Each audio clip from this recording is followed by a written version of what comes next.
R Vinay Kumar ಅವರೇ, ತಮ್ಮ ಬಗ್ಗೆ ನನಗೆ ಅಪಾರವಾದ ಗೌರವವಿದೆ. ತಾವು ಇನ್ಸೈಟ್ ಸಂಸ್ಥೆಯನ್ನು ಅತ್ಯಂತ ಯಶಸ್ವಿಪೂರ್ವಕ ನಡೆಸುತ್ತಿದ್ದೀರಾ. ಅದರ ಬಗ್ಗೆ ನನಗೆ ಅಪಾರ ಅಭಿಮಾನವಿದೆ, ತಮ್ಮ ಬಗ್ಗೆ ಗೌರವವೂ ಇದೆ. ಆದರೆ ಇತ್ತೀಚೆಗೆ ತಾವು KPSCಯನ್ನು ಒಂದರ್ಥದಲ್ಲಿ ಸಮರ್ಥಿಸಿಕೊಂಡು ಮಾಡಿದಂಥ ಒಂದು ಸಂದರ್ಶನ ಇದೆಯಲ್ಲ, ಅದರ ಕುರಿತಾಗಿ ನನಗೆ ಒಂದಿಷ್ಟು ಪ್ರಶ್ನೆಗಳಿದೆ. ತಾವು ಇದಕ್ಕೆ ಮತ್ತೆ ಒಂದು ವಿಡಿಯೋ ಮೂಲಕ ಉತ್ತರಿಸ್ತೀರಿ ಅಂತ ಭಾವಿಸಿದ್ದೀನಿ. ಸರ್, ನೀವು KPSCನ ಬೆನ್ ತಟ್ತಾ ಇದ್ದೀರಾ ಅಥವಾ ಇಲ್ಲ ಅಂತ ನನಗೆ ಅರ್ಥ ಆಗ್ತಾ ಇಲ್ಲ. ಯಾಕಂದರೆ 1 ತಿಂಗಳ ಹಿಂದೆ PDO ರಿಸಲ್ಟ್ ಬಂತು, ಅದರ ಹಿಂದೆಯೇ KA ರಿಸಲ್ಟ್ ಬಂದಿದೆ. ಎರಡಕ್ಕೂ ಪರೀಕ್ಷಾ ಅವಧಿಯಲ್ಲಿ ಕೇವಲ 1 ತಿಂಗಳ ವ್ಯತ್ಯಾಸ ಇದೆ. ಅದರಲ್ಲಿ ನಾನು ಈಗಾಗಲೇ ಅದು ಮೀಡಿಯಾದಲ್ಲೆಲ್ಲ ಇದೆ, ಎಕ್ಸ್ ಖಾತೆಯಲ್ಲಿ ತಾವು ಸರ್ಚ್ ಮಾಡಿ. ಕೇವಲ 1 ತಿಂಗಳಲ್ಲಿ ನಡೆದ ಪರೀಕ್ಷೆಯಲ್ಲಿ ಇಲ್ಲಿ 50 ಅಂಕ ತಗೊಂಡಿರೋನು PDOನಲ್ಲಿ 168, 170 ತಗೊಂಡು ರಾಜ್ಯಕ್ಕೆ ಪ್ರಥಮ ಇದ್ದಾರೆ. ಇದು ಟಾಪ್ 15ನಲ್ಲೆಲ್ಲ ಇರೋರು. ಇಲ್ಲಿ 5,000 10,000 ರ್ಯಾಂಕ್ ಇರೋರು ಅಲ್ಲಿ ಟಾಪ್ 15ನಲ್ಲಿದ್ದಾರೆ. ಅಂದರೆ ಅದು KPSCಯಿಂದ ನಡೆಸಿರೋದು, ಇದು KE ಇಂದ ನಡೆಸಿರೋದು.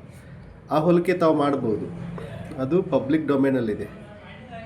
ಇದ್ರ ಬಗ್ಗೆ ಯಾಕೆ ಮಾತಾಡಲಿಲ್ಲ ನೀವು? ಆಯಿತಾ. ಆಮೇಲೆ ಒಂದೇ ರೋನಲ್ಲಿ 8 ಜನ ಆಗ್ಬೋದು ರೀ. UPSCನ ತಾವು UPSCಯಲ್ಲಿ ಆಗಿರೋದನ್ನು ಸಮರ್ಥನೆ ಮಾಡಿಕೊಂಡ್ರಿ. UPSC ಬಗ್ಗೆ ಯಾರೂ ಪ್ರಶ್ನೆ ಮಾಡಲ್ಲ ಸರ್, ಅಷ್ಟೊಂದು ಪಾರದರ್ಶಕತೆ ಅಲ್ಲಿ ಇದೆ. ಹಾಗಾಗಿ ಅಲ್ಲಿ ಪ್ರಶ್ನೆನೇ ಬರಲ್ಲ. ಇಲ್ಲಿ KPSC ಮೇನ್ಸ್ ಪೇಪರ್ನಲ್ಲಿ ಖಾಲಿ ಪೇಪರ್ ಕೊಟ್ಟು ಬಂದವರೆಷ್ಟು ನಿಮ್ಗೆ ಗೊತ್ತಾ? ಈ ಚಾನ್ಸಸ್ 100% ಇದೆ. ಯಾಕಂದರೆ ಇಷ್ಟೊಂದು ಜನ ಆಗಬೇಕಾದ್ರೆ ಖಾಲಿ ಪೇಪರ್ಸೇ ಕೊಟ್ಟಿದ್ದಾರೆ, ಆನ್ಸರ್ ಟ್ಯಾಂಪ್ರಿಂಗು ಆಗಿರುತ್ತೆ. ನಿಮ್ಗೆ ಗೊತ್ತು, ನೀವು ಇದರಿಂದ ಕಷ್ಟ ಅನುಭವಿಸಿದವರು. ನೀವು ಈಗಾಗಲೇ ಎಂಥ ಒಂದು IAS ಪೊಸಿಷನಲ್ಲಿ ಇರ್ತಿದ್ರಿ, ನೀವು ಯಾಕೆ ಹೊರಗಡೆ ಬಂದ್ರಿ ಅಂತ ನಿಮಗೆ ಗೊತ್ತಿದೆ. ನೀವೇ ಹೇಳಿದಿರಿ ಎಲ್ಲೋ ಒಂದು ಕಡೆ ಅದನ್ನು. ಹಾಗಾಗಿ ಪ್ರತಿ ಹಂತದಲ್ಲೂ KSದಲ್ಲಿ ಅನ್ಯಾಯಗಳಾಗಿದೆ. ನೀವು ಕಣ್ಣಲ್ಲೇ ನೋಡಿದಿರಿ. 79 ಪ್ರಶ್ನೆಗಳ ಭಾಷಾಂತರ ದೋಷವಾದಾಗ ತಾವು ಬಂದು ಪ್ರತಿಭಟನೆಯಲ್ಲಿ ಭಾಗವಹಿಸಿದ್ರಿ, ಪ್ರಶ್ನೆ ಮಾಡಿದ್ರಿ. ಅದೇ 2ನೇ ಸಾರಿ ಮರುಪರೀಕ್ಷೆ ಆದಾಗ ಅದಕ್ಕಿಂತಲೂ ಜಾಸ್ತಿ ತಪ್ಪುಗಳಾದಾಗ ತಾವು ತುಟಿಪಿಟಿ ಕೆನ್ನಲಿಲ್ಲ. ಇದು ಒಂದು ನಿಮ್ಮ ಸ್ಟ್ಯಾಂಡ್ ಇದೆಯಲ್ಲ, ಇದು ನಿಮ್ಮನ್ನು, ನೀವು ರಾಜಕೀಯದಲ್ಲಿ ಇನ್ನೂ ಎಷ್ಟೋ ಎತ್ತರಕ್ಕೆ ಬೆಳೀತಿದ್ದೀರಿ, ಬೆಳೀಬಹುದು. ಬಟ್ ನಿಮ್ಮಲ್ಲಿ ದ್ವಂದ್ವ ಇರಬಾರ್ದು ಸರ್, ದ್ವಂದ್ವ ಇರಬಾರ್ದು. ಅದನ್ನು ಪ್ರಶ್ನೆ ಪತ್ರಿಕೆ ಕನ್ನಡ ಮಾಧ್ಯಮದಲ್ಲಿ ಪ್ರಶ್ನಿಸಿರುವ ನೀವು 2ನೇ ಸಾರಿ ತಪ್ಪು ಮಾಡಿದಾಗ KPSCನ ಅತ್ಯಂತ ಮುಂಚೂಣಿಯಲ್ಲಿರುವಂಥ ಒಂದು ಸಂಸ್ಥೆಯ ಅಧ್ಯಕ್ಷರಾದ ತಾವು ಇದನ್ನು ಪ್ರಶ್ನೆ ಮಾಡಿದರೆ ಅದಕ್ಕೊಂದು ವೇಟೇಜ್ ಬರ್ತಿತ್ತು. ತಾವು ಸುಮ್ಮನಾದ್ರಿ.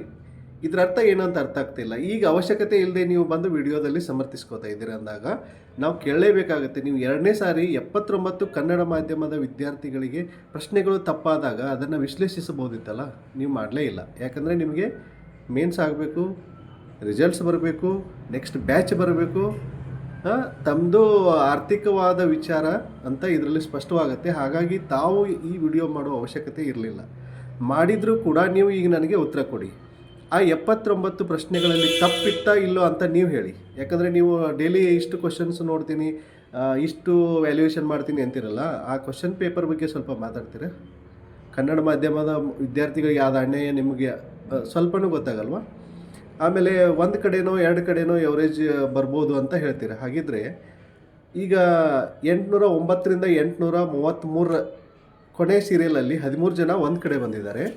ಅದೇ ರೀತಿ ಇನ್ನೊಂದಿದೆ, 861ರಿಂದ 884ರಲ್ಲಿ 24 ಜನರಲ್ಲೇ ನಾನು ಹೇಳ್ತಿರೋದು. ಇನ್ನೊಂದು ಕಡೆ 11 ಜನ ಬಂದಿದ್ದಾರೆ.